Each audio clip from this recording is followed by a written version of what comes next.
하겠습니다. 네, 알티세로 화면 공유. 자, 저희가 지금 구조주의를 하잖아요. 자, 구조주의라는 건 뭐냐면 지금 니체가 실이 죽었다라고 한 이후에 어떤 우리가 믿었던 어떤 절대적인 진리라든지 어떤 배후의 이데아라든지 이런 것들이 이제는 없다라는 걸 기본 전제로 하고 있어요. 그것까지는 다 아시죠? 자, 그러면 정말 그러면 우리가 그 마음대로 그냥 살아야 되느냐? 그렇게 그냥 아무것도 우리가 따라야 될 게 없느냐? 그랬을 때 아니다. 뭔가가 우리를 이렇게 통제라는 표현도 그렇죠. 우리를 이렇게 따를 수밖에 없는 어떤 구조가 있다라는 거를 이제 얘기한 사람들이 구조주의 철학자입니다. 그래서 이제 소시르가 그런 어떤 구조가 언어의 부분에서 있다라는 것을 제일 먼저 얘기를 했어요. 그래서 파롤이 있고요. 파롤은 이제 구체적으로 이제 드러난 우리가 말하는 것, 뭐 이렇게 글로 표현하는 그런 거를 파롤이라 하고요. 근데 파롤에 아닌 그 아래 그러니까 배후에 근데 그 배후가 뭐 이데아처럼 멀리 떨어져 있는 게 아니라 그냥 같이 있어요. 안에 내재되어 있는 우리 눈에 보이지 않는 어떤 법칙 같은 거죠. 언어의 법칙 같은 랑그가 있어요. 근데 파롤보다는 뭐가 더 중요하면 랑그가 중요한 거예요. 이 랑그에서 언어의 법칙이 형성이 되는데 그 형성되는 과정이 신이 부여한 것도 아니고 어떤 몇 사람이 이렇게 하자라고 정한 것도 아니고 그냥 우연히 정말 말 그대로 우연이에요. 우연히 자연스럽게 랑그가 형성이 된 거예요. 근데 이렇게 한번 형성이 된 만들어진 구조가 파롤을 지배하는 거죠. 그래서 파롤은 랑그가 만들어낸 랑그라는 구조에 맞추어서 말하고 표현하는 것밖에는 안 되는 거죠. 그래서 구조주의에서 기본은요 우연이에요. 누가 만들어준 게 아니고요. 그 다음에 주체, 인간이죠. 주체 죽음입니다. 인간은 이 구조를 마음대로 개인이 바꿀 수가 없어요. 그리고 만들어진 구조를 무조건 따라야 합니다. 그걸 따르지 않으면 사회에서 왕따 당하고 때로는 심한 경우는 죽임을 당하기도 합니다. 자, 이게 기본적인 구조주의의 철학이에요. 소시르가 제일 먼저 얘기를 했죠. 언어의 부분에서. 그 다음에 레비스트로스는 인류학 부분에서 했었고요. 라캉은 정신분석학 부분에서 했었습니다. 그래서 무의식이 더 중요하고 의식은 그냥 그 무의식에 따라서 그냥 말하고 표현하는 것뿐이다. 그 다음에 지난번에 했던 푸코는 지금까지는 인간이 사회를 만든다고 생각을 했는데 사실은 사회 구조가 그 시대의 인간을 기표기를 정하고 인간은 그 사회 구조가 만든 인간의 틀에 맞추어서 살아갈 수밖에 없다라고 얘기를 했습니다. 자, 오늘 알티세르죠.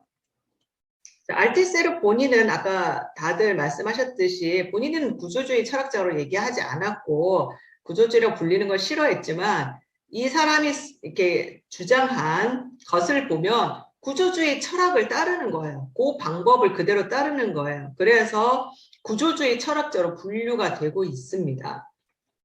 그리고 많은 얘기를 했어요. 마르크스 얘기도 했고 라캉 얘기도 했고 또 뭐 푸코는 영향을 줬고 뭐 레비스트로스 얘기도 많은 얘기를 했는데 그거를 다 얘기하기엔 너무 방대하죠. 그래서 우리는 이 구조주의의 틀에 맞추어서 알티세르를 정리를 하면 됩니다. 알티세르는 기본적으로 다들 말씀하셨듯이 그 마르크스의 공산주의를 기본으로 하고 있습니다. 이거 지지하고요. 요거를 기본으로 자기는 인정하고 이거를 따르겠다라고 딱 표명을 했습니다.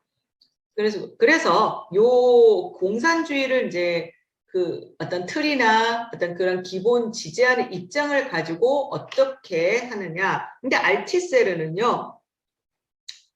그 공산주의 자체를 가지고 한 게 아니고요. 알티세는 어떤 분야에서 봤냐면요. 경제 분야에서 구조를 본 거예요.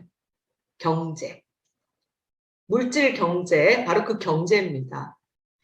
그 생산하고 소비하는 그 물질의 경제 부분을 어떻게 어떤 구조로 이루어져 있는지를 봤습니다. 근데 이 경제를 설명을 하는데 똑같겠죠. 파롤이 있고요. 그 다음에 랑그가 있습니다.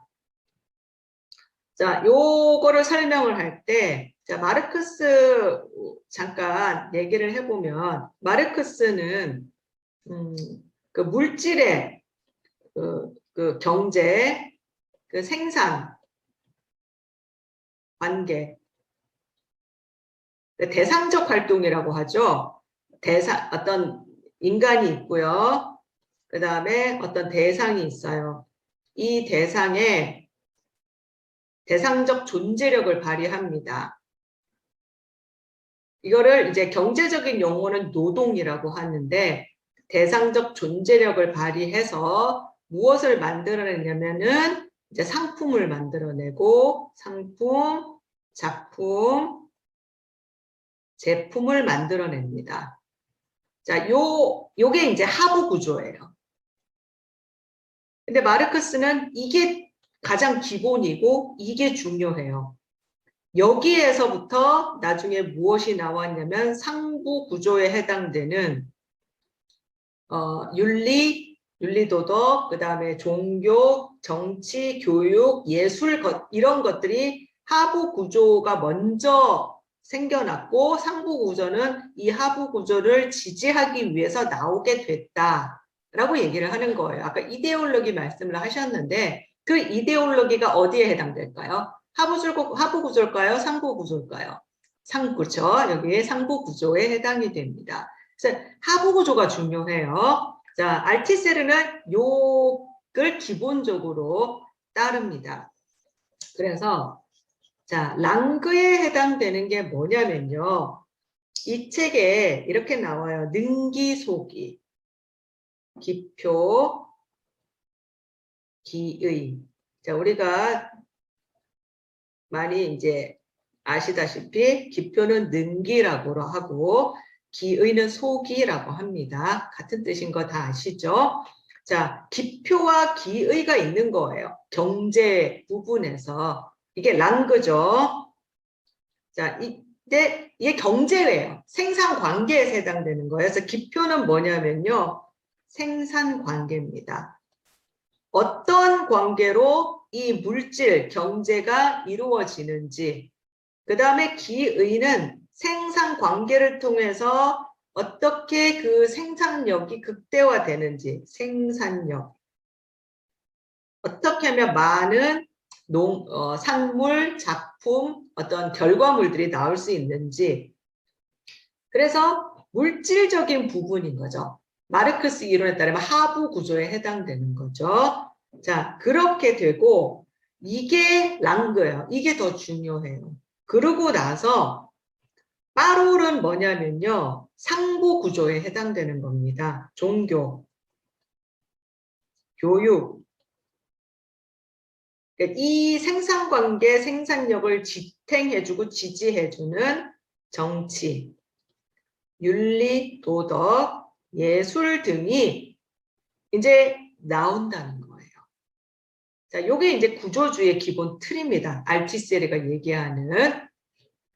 그런데 요거를 어떻게 봤냐면 역사력으로 본 거예요. 마르크스가 공산주의 이론을 역사를 재해석을 했죠. 공산주의 이론을 가지고 역사를 재해석, 유물론, 변증법적 유물론을 가지고 역사를 재해석했듯이 자, 요 기본 틀을 가지고 역사를 보는 겁니다. 자, 그리고 그 역사는 그 역사라는 표현은 좀 그렇고 시대를 보는데 그 시대가 연결이 안 돼요. 우리가 지난번에 푸코 봤듯이 우연히 어떤 시대가 생겨나고 그 시대가 끝나면 다른 시대가 우연히 또 생겨나는 거예요. 연결성은 없습니다.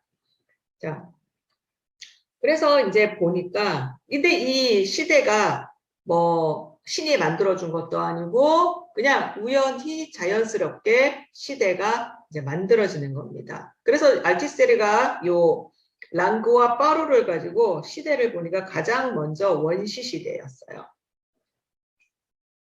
원시 시대는 원시 공산 사회였습니다. 원시 공산 사회. 이 시대는요,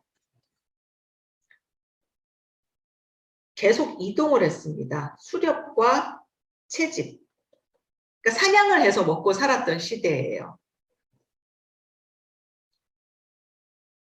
그러면 짐승을 잡아야 되는데 혼자 하는 게 더 유리할까요? 여럿이 하는 게 더 유리할까요? 여럿이 하는 게 더 유리하겠죠. 그래서 그 수렵과 채집 시대, 원시 시대의 생산 관계는 공동으로 하는 거예요. 공동으로 일하고 공동으로 하는 거예요. 그 공동으로 사냥을 했을 때 가장 생산력이 높았던 겁니다. 그래서 생산 관계는 공동으로 하는 것이고요. 더 높은 사람, 낮은 사람 없이 똑같이 평등하게 같이 일하는 거예요. 그 다음에 그리고 같이 일한 다음에 그래서 코끼리 한 마리를 잡았습니다. 그러면 더 많이 어느 한 사람이 많이 가져가면 안 되죠. 어떻게 할까요? 공동으로 일했으니까 공동으로 나누는 거예요.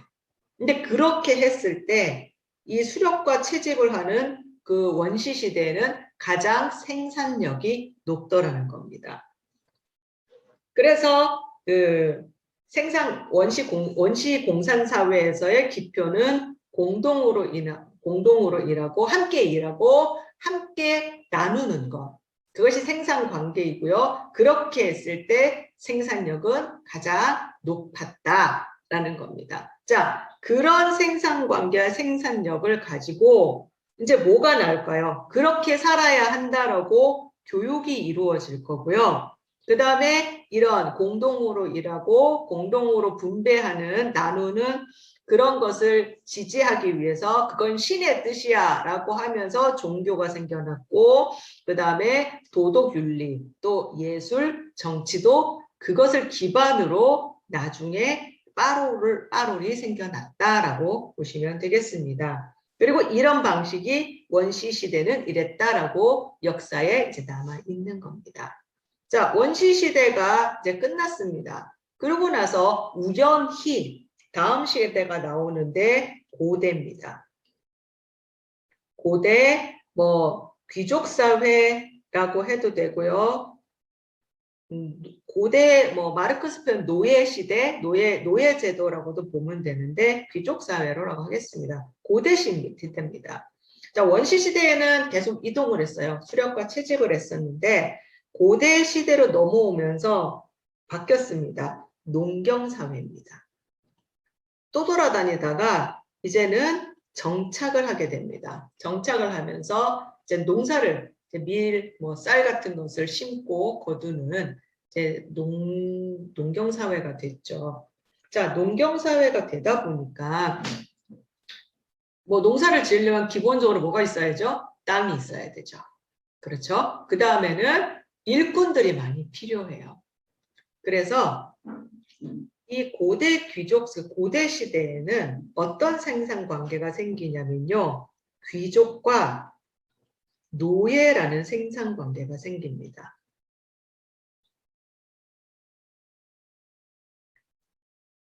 그렇죠? 귀족이 땅을 많이 갖고 있고 그 다음에 그 일꾼이 필요한 거예요. 그래서 이 귀족과 노예가 어떻게 해서 생산력을 높이냐면 귀족은 땅을 다 가지고 있고 귀족이 직접 일하지 않습니다. 돈을 주고 노예를 삽니다. 노예를 사서 노예에게 일을 시킵니다. 그러면 그 노예가 일을 해서 그 농산물이 많이 나오잖아요. 그걸 가지고 이제 자기 재산도 불리고 노예도 먹여 살리는 그런 방식으로 생산력이 이루어졌을 때 가장 극대화되더라는 거죠. 생산력이. 그래서 귀족이 땅을 갖고 노예를 사서 노예로 하여금 일을 시켜서 많은 농산물을 거두게 하는 방식으로 생산력이 가장 극대화되었습니다. 이렇게 했을 때 가장 생산력이 좋았다는 거예요. 고대 이 귀족 사회에서는. 자, 그것을 가지고 무엇이 나올까요? 교육을 이제 하게 되는 겁니다. 그래서 뭐 노예는 이렇고 귀족은 이렇고, 그 다음에 노예는 자기가 이런 건 자기가 가질 수가 없어요. 다 100% 누구 거죠? 귀족 겁니다. 주인인 겁니다. 그 다음에 거기에 맞춰서 종교도 나오고요. 정치, 윤리, 예술도 나오게 됩니다. 그런데 이 고대 시대의 사람들, 고대 시대에 살았던 사람들은 이렇게 만들어진 구조에 벗어날 수 없었습니다. 그리고 이런 경제 구조에 맞추어서 살아야 됐습니다. 그러니까 마르크스는 변증법이잖아요. 마르크스랑 다른 점은 마르크스는 그럼 어떻게 해요? 노예가 혁명을 일으켜요. 그래서 뒤집어 엎어서 그 다음 시대로 넘어가야 된다고. 그래서 연결이 되는 거죠. 그런데 알투세르는 달라요. 연결은 없어요. 그냥 그 시대는 그 시대로 끝나는 거예요. 그리고 그것이 우연히 자연스럽게 생겨났다고 보는 겁니다. 자, 고대 귀족 사회가 끝나고 또 자연스럽게 어떤 사회가 생겼냐면 중세 시대가 생겼습니다. 중세는요, 영주 시대입니다. 봉건 사회죠. 영주 사회, 봉건 영주 사회입니다. 자, 중세는요, 이게 유럽 철학이잖아요. 중세 시대는 기독교 시대입니다. 기독교 사회였습니다. 기독교가 유럽 전체를 지배하고 있었습니다. 그리고 노예가 아니라 이때는 신분이 좀 바뀝니다. 농민이 됩니다. 그러면서 이렇게 고대 귀족사를 해보니까 이것도 별로 효율적이지 않은 것 같아요. 자연스럽게 농민이 되면서 농민이 일정 부분, 물론 영주가 많은 땅을 차지하고 있긴 합니다. 그런데 일정 부분 농민에게도 자기 땅을 갖도록 허락을 합니다. 그러면서 이제는 농민들이 일을 해서 예를 들어서 100을 거두어요. 100을 거두면 이 중에 뭐 한 25를 누구에게 줘요? 영주에게 바치는 겁니다. 소출의 일부를 영주에게 바치는 형식으로 바뀌는 겁니다. 그래서 일주일, 기독교 문화다 보니까 기독교 문화는 이제 일주일을 기준으로 하잖아요. 7일을 기준으로 했을 때 하루는 그러니까 주일, 일요일 하루는 신을 위해서 하루를 일하고요. 그 다음에 3일은 본인을 위해서, 자기를 위해서 일하고요. 3일은 누구를 위해서 일하냐면 영주를 위해서 일하는 방식으로 했을 때 생산력이 가장 극대화되더라는 거예요. 그래서 중세 봉건 봉건 시대에는 생산 관계는 어떻게 되냐면 영주와 농민으로 생산 관계가 이루어지고요. 생산력은 요겁니다. 일주일을 기준으로 해서 영주와 농민이 있는데 조금 더 설명하면 영주가 많은 땅을 갖고 있긴 하지만 농민들에게도 일정 부분 사유재산을 인정을 합니다. 그래서 자기 땅을 자기가 경작하게 하는 겁니다. 그러면서 생산력은 어떤 식으로 이루어지냐면 하루는 신을 위해서 일하고 3일은 자기를 위해서 일하고 3일은 영주를 위해서 일하는 방식으로 했을 때 가장 많은 농산물을 거둘 수 있었고 가장 많은 생산력이 가장 극대화되더라라는 것을 알게 돼서 그런 방식으로 중세 봉건 사회가 이루어지게 되었다고 해요. 그리고 이거 이제 랑그죠. 이런 생산력과 생산 관계와 생산력을 기본으로 이제 교육이 이루어집니다. 그 다음에 종교가 이것을 지지하는 종교가 나타나고요. 기독교겠죠. 그 다음에 정치, 윤리, 예술도 그것을 지지하는 방식으로 이제 파롤이 나오게 됩니다. 중세 시대에 태어났던 사람은 이 구조에 맞춰서 살아가게 되었겠죠. 그 다음에 또 시대가 바뀝니다. 근대 산업사회입니다. 사실은 중세 시대까지만 하더라도 한 사람이 모든 것을 다 했습니다. 농사도 짓고 집도 짓고 뭐 물건도 자기가 만들어서 쓰고, 그러니까 자급자족을 하는 생활이었습니다. 하나부터 열까지 본인이 다 했습니다. 그런데 근대 산업사회로 넘어오면서 한 사람이 다 하는 것이 아니라 한 사람이 공장을 짓고 자기가 제일 잘 만들 수 있는 것을 하나를 대량 생산을 합니다. 예를 들어 나는 신발을 잘 만든다. 그러면 신발을 만드는 공장을 짓고 신발을 대량 생산하는 거예요. 또 어떤 사람은 나는 컵을 잘 만든다. 그러면 컵을 대량 생산을 하는 겁니다. 자, 그렇게 대량 생산하면 그 다음에 어떻게 할까요? 상거래를 하는 거죠. 시장을 통해서 이제 사고 팔면서 그러니까 내가 만든 것을 팔고 돈을 벌고 내가 필요한 것을 시장을 통해서 사는 방식으로 이제 사회가 이루어지는 거죠. 자, 요 사회가 이제 자본주의 사회가 이제 되는 거죠. 그러다 보니까 산업사회가 공장이 필요하잖아요. 그래서 생산 관계는 어떻게 될까요? 공장을 짓는 자본가가 생기겠죠. 대량 생산하는 자본을 가지고 공장을 짓는 자본가가 필요하고, 그 다음에 그 자본가가 이제는 그 노동자, 일할 사람을 이제 임금을 주고 고용을 하는 겁니다.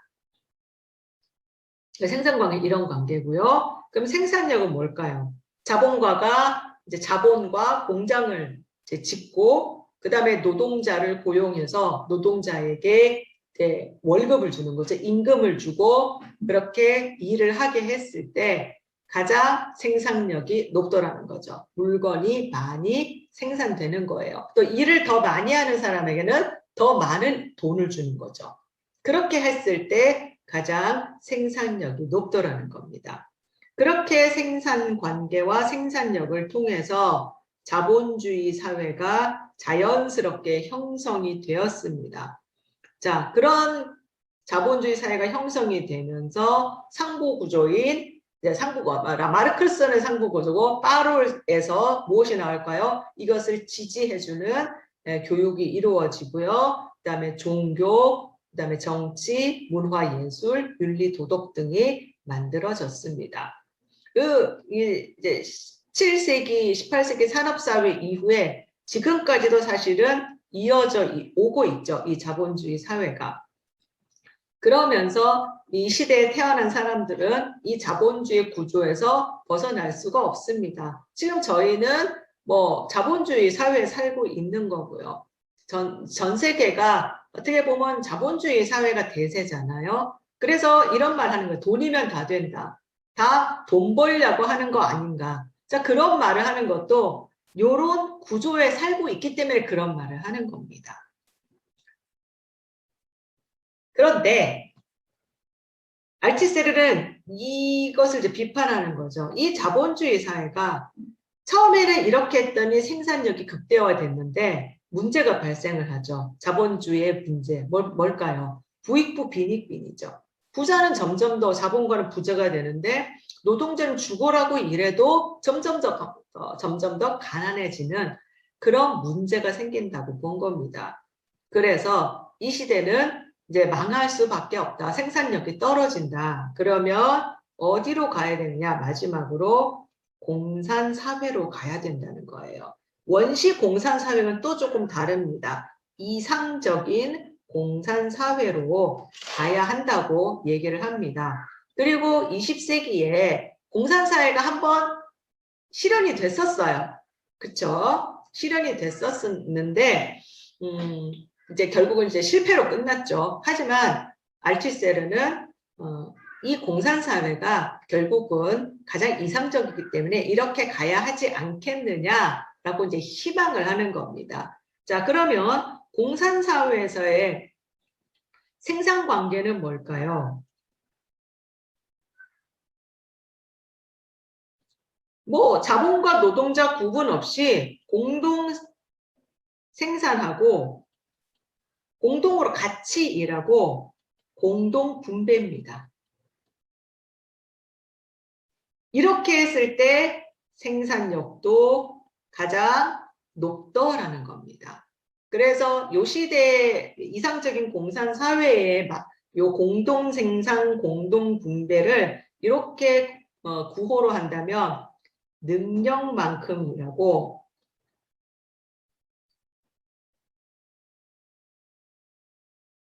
필요한 만큼 가져간다.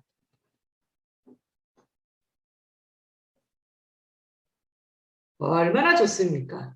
함께 일하고 함께 가져가는, 공평하게 가져가면 좋지 않겠느냐, 이런 사회로 가야 하지 않겠느냐라는 거를 이제 제시하는 거죠. 이렇게 되었으면 좋겠다.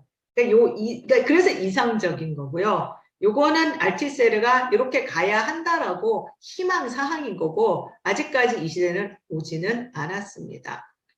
자, 그래서 여기까지가 알티세르가 얘기한 그 경제 부분에서의 구조주의를 보았습니다. 그래서 알티세르는 기본적으로 마르크스의 공산주의를 지지하는 입장을 가지고 구조주의 입장에서 경제를 중심으로 보았습니다. 그런데 이 시대들이 우연히 생겨난 거고요. 그렇게 해서 생산관계와 생산력을 통해서 그 시대가 가장 높은 생산력을 발휘할 수 있는 방법으로 자연스럽게 형성이 되었다는 겁니다.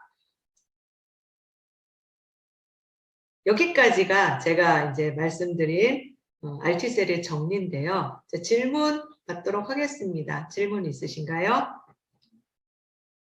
공유는 여기까지 하고요. 수고하셨습니다. 다음 시간에 마지막으로